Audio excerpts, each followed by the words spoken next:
एक तरफ कानून था, दूसरी तरफ जज्बात, और बीच में थी बस एक रात जो सब कुछ बदल गई। रीमा सिंह, तेज तर्रार, खूबसूरत और अनुशासन प्रिय सब इंस्पेक्टर। उसका तबादला हाल ही में एक दूर दराज की सेंट्रल जेल में हुआ था। यह जेल आम जेलों जैसी नहीं थी। यहाँ के कैदी चुप थे, माहौल अजीब शांत और ठहरा हुआ सा लगता था।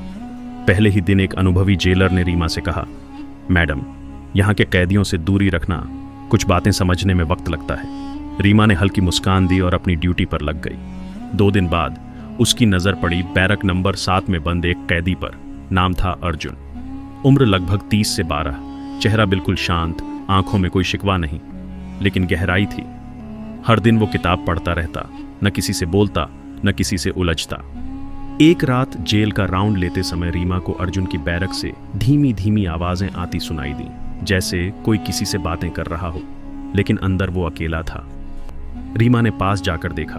अर्जुन दीवार से सिर टिकाए कुछ बोल रहा था। वो रुकी और फिर पूछा, किससे बात कर रहे हो? अर्जुन ने एक पल को उसकी ओर देखा, मुस्कुराया और बोला, जिससे आप नहीं मिल सकती मैडम, लेकिन एक दिन खुद चल कर आएंगी। रीमा का दिल हल्का सा कांपा। वो वापस मुड़ गई, लेकिन उस रात वो सो नहीं पाई। अर्जुन की बातों ने रीमा के मन में एक सवाल छोड़ दिया था। वो कौन है जिससे मैं कभी नहीं मिल सकती, लेकिन खुद चलकर जाऊंगी? अगले दिन रीमा ने जेल की फाइलों में अर्जुन का केस खंगालना शुरू किया। केस काफी पुराना था। आरोप था कि अर्जुन ने अपनी पत्नी और उसके प्रेमी की हत्या की थी, लेकिन सबूत अधूरे थे। रिपोर्ट में एक लाइन ने रीमा को रोक लिया, पत्नी की लाश अब तक नहीं मिली। उसी दिन रीमा फिर बैरक नंबर 7 के सामने रुकी। अर्जुन दीवार की ओर देख रहा था, बिल्कुल स्थिर। रीमा ने पूछा, क्या तुम्हारी बीवी यहीं थी, इस जेल में? अर्जुन ने मुस्कुराकर जवाब दिया, जेल तो बाहर है मैडम, यहाँ तो लोग बस अपनी यादों की सजा काटते हैं। फिर वह धीरे से बोला, आपको मेरी ख्वाहिश याद है?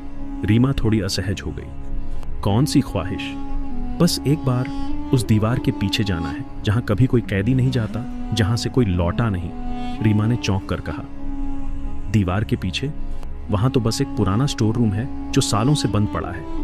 अर्जुन की आंखों में अब हल्की चमक थी। इसीलिए तो वहां सब छुपा है। रीमा ने ठंडी सांस ली, लेकिन उस रात वह स्टोर रूम के पुराने नक्शे तलाशने लगी। रीमा को पुरानी फाइलों से एक नक्शा मिला, जेल के सबसे पुराने हिस्से का।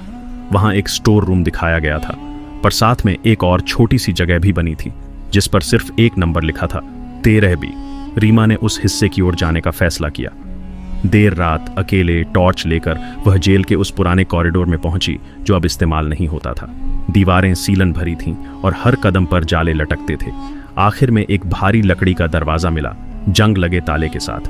अचानक पीछे से आवाज आई, मैडम, मैंने कहा था ना, आप खुद चलकर आएंगी।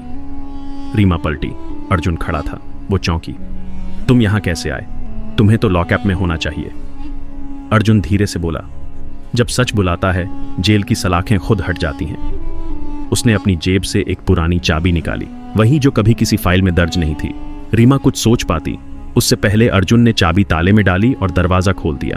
अंदर अंधेरा था, मगर जैसे ही टॉर्च की रोशनी भीतर गई, दीवारों पर खून से लिखे नाम नजर आए और बीच में पड़ी थी एक कुर्सी।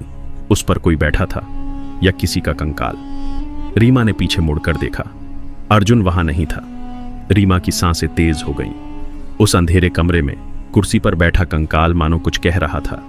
दीवारों पर नाम थे और उन नामों के नीचे तारीखें, सभी मौत की तारीखें। एक नाम पर रीमा की नजर ठहर गई, सिया वर्मा, 13 मार्च 2018। ये वही तारीख थी जब अर्जुन को गिरफ्तार किया गया था। रीमा के हाथ कांपने लगे। सिया अर्जुन की पत्नी थी, लेकिन उसकी लाश कभी मिली ही नहीं थी। अब पीछे से एक धीमी फुसफुसाहट आई। अब आप जान गई ना मेरी आखिरी ख्वाहिश क्या थी? रीमा पलटी। अर्जुन वहीं खड़ा था, लेकिन इस बार उसकी आंखें गहरी काली थीं और चेहरा ठंडा, जैसे लाश में जान आ गई हो। मैं बस चाहता था कोई मेरी बीवी से दोबारा मिले। आपने वादा किया था। रीमा का गला सूख गया। ये सब क्या है? अर्जुन धीरे से बोला, ये वो लोग हैं जिन्होंने सच नहीं सुना। अब आप समझ गईं कि इस जेल में कौन कैदी है और कौन पुलिस। कुर्सी पर बैठा कंकाल अब धीरे धीरे हिल रहा था और दीवारों पर लहू से लिखा एक नया नाम उभरने लगा, रीमा सिंह, 14 अप्रैल 2025। आज की तारीख।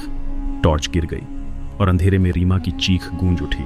नहीं, अगले दिन रजिस्टर में लिखा गया। स्टोर रूम में कोई नहीं मिला, सब पहले जैसा है। बैरक 7 पिछले 5 साल से खाली है। समाप्त। ऐसी रहस्यमयी कहानियां अगर आपको पसंद आती हैं तो चैनल को ज़रूर सब्सक्राइब करें। अगली कहानी और भी गहरी होगी।